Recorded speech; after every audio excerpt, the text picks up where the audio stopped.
we are pleased to welcome the current world number 19 Wimbledon quarterfinalist and longtime friend of the show, Alison Riske, joins us. She's already smiling and laughing. It's impossible not to smile and laugh when she's on the show. Allie, how are you? How have you been passing the quarantine? That's so nice. Thank you so much. Well, this is by far the highlight thus far. So then it's been a rough quarantine. When I found out, I've been waiting. I was like, when's this channel going to invite me on? Like, I'm sitting here at home wondering for my invite. And, you know, I see everybody else coming on, but I haven't got the call. So here we are. I'm so excited to be here. And obviously, I wish it was, you know, with different conditions upon us, but still happy regardless. Allie, first of all, your nephew, Jonah, says hi, by the way. Just wanted to... That's what we're starting with, really? Thanks, Steve. Hi, Jonah. Listen, if we spent 2019, if we spent discussing your 2019, we would probably take up the whole 3-hour show. So let me just focus on a couple of things. Your wedding was one of the most special things that I had been to. How special was that to sort of come during the same time as your career year so far? Yeah, it's amazing. We're coming up on a year here. You know, Steven's put up with me for all that time, which is really remarkable on his part. But honestly, I think it was a big part, you know, that which is why I had success at Wimbledon, is I think I was just so excited for the wedding. I was excited for what's to come.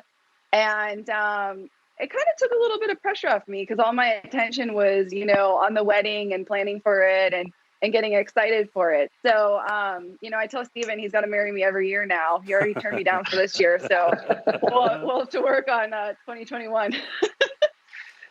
I want to ask you a little bit about the tennis. You were pretty exceptional all the way throughout the year in different patches, but the grass season was just something else. Was it really the wedding that was on your mind that sort of kept you in such good spirits, or is it just something that clicks when you step onto the grass? In all seriousness, obviously the wedding, I think, you know, played a role as well. But yeah, I think just in all seriousness, it was more, you know, maturity that just kind of hit me at the right time. And it was my 11th year on tour, which is really something kind of crazy. But it took me all that time to kind of feel like, okay, like I can make a run here. I belong here. I know it sounds silly, but I just kind of matured a little bit later than a lot of my peers. And it's still a struggle to this day, I think, emotionally for me. I'm a very emotional person.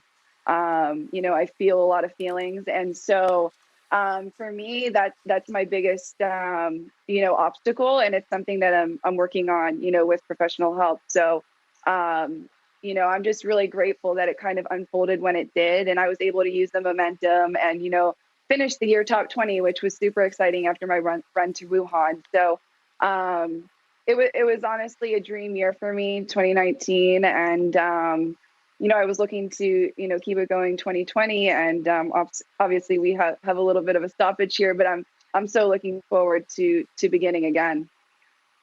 Allie, you've inspired so many people with your play. One of the biggest things that inspires you, I know, is representing your country. You were so brilliant in Fed Cup, and even this year with your form that you've had, you were really one of the top names that everyone was looking at for the Olympics. Is it something that's a bit of a frustration for you? Has that entered your mind at all? Well, I'd be lying if I said you know, it didn't affect me a little bit, because I had, you know, such high hopes of representing the USA in the Olympics, which is something that if I had thought about that, you know, when I was a young kid, I would have thought you were nuts. So it was something that was definitely, you know, on my mind, and I put myself in a great position to possibly, you know, have that honor. And so it was unfortunate that it got postponed. I think personally it was the correct decision. So, you know, looking forward to 2021, again, we're, you know, starting kind of where we were at this point next year. So I'm still in a great position, and I'm just really looking forward to having that possibility for sure.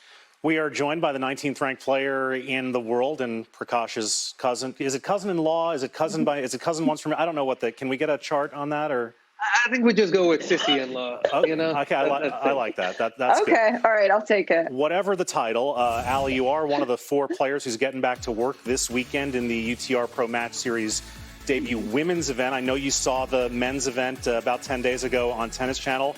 What are your thoughts on getting back on the court in a tournament environment in these new conditions? I am so excited. I'm looking forward to it so much. Honestly, having this to kind of gear up for has, brought me some normalcy to the quarantine times. I've been able to train with my coach every day. The only thing that's been a little bit, tough to do is the fitness aspect, just because my gym has closed, USTA is closed down here. So I've been having to get a little creative. My fitness trainer sends me some interesting workouts.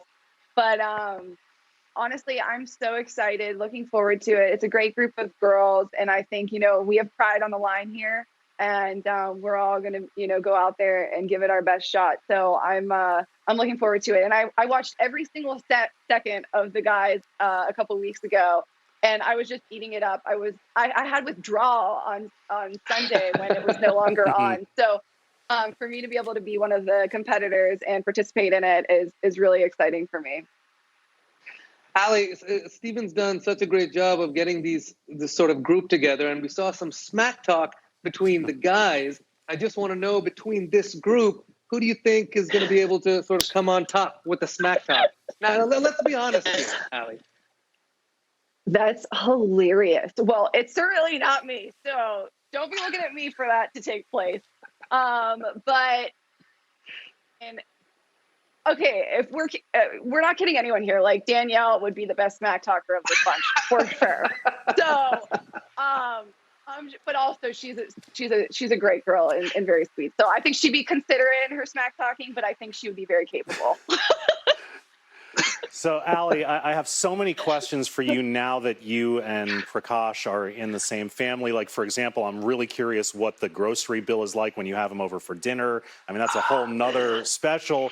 But I wanted, since you said you were surprised that he would lead with the dog, this was yesterday, out hitting volleys with Jonah in his left. Is that just an excuse for him to flex the bicep?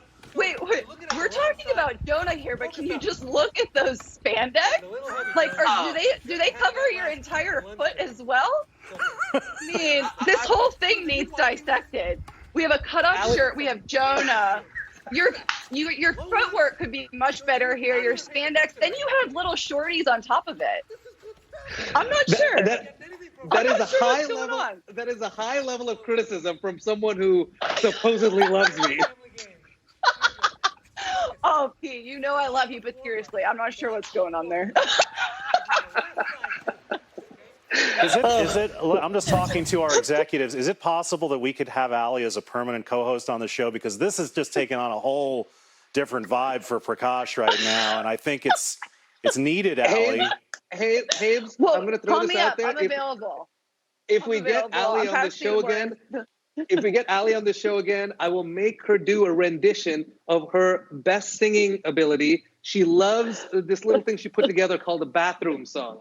It's something she can do the next time. Oh my gosh! Wait, P, if you say that, I feel like you need to start it out a little bit. Can we do a little 1 and 1? Do it, guys. Go ahead, guys. Come on. Habes, we are saving that for Ali Riske Part 2. We are certainly doing that. Ali, it is always great to have you on the show. Rehearsal 11:30 a.m. tomorrow to continue giving Prakash grief. We love you. We miss you. I'll be here. Oh, you guys are amazing. Thanks for having me. I really appreciate it. Ali Riske, Amritraj, one of the 4 members of the field for this weekend's UTR Pro Match Series, live on Tennis Channel, noon Eastern. Prakash, this was really good.